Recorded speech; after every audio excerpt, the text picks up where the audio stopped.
Les primàries socialistes per l'Ajuntament de Barcelona han viscut avui un nou assalt.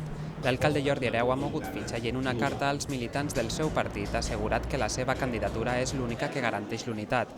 La reacció de Montserrat Duran no s'ha fet esperar i aquesta tarda, en un encontre amb militants i simpatitzants del barri de les Corts, l'exconsellera responia a l'alcalde.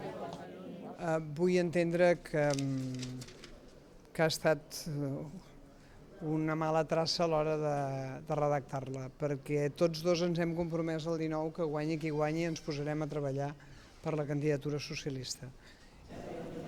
Però a 2 dies de la celebració de les primàries, el d'Hereu no és l'únic obstacle que ha hagut de sortejar l'exconsellera. El líder d'UCD, Josep Antoni Duran i Lleida, ha criticat que mentre el món canvia des de fa 32 anys, a Barcelona segueixen governant els mateixos.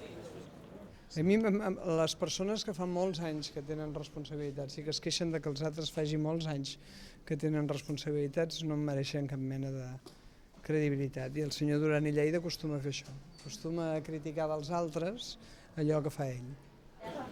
L'exconsellera s'afanya per sumar esforços i donar així l'última empenta a la seva candidatura.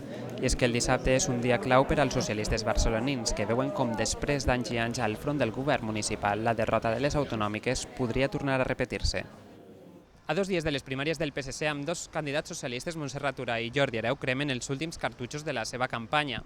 El Gabinet d'Estudis Socials i Opinió Pública dona l'exconsellera com a guanyadora d'aquests comicis interns. A més, les enquestes asseguren que de ser ella la candidata socialista, el PSC fregaria l'empat amb CiU. Tot i així, Hereu és optimista i assegura que les enquestes hi són per capgirar-les. A més, es mostra convençut que aconseguirà revertir-les amb impuls i il·lusió.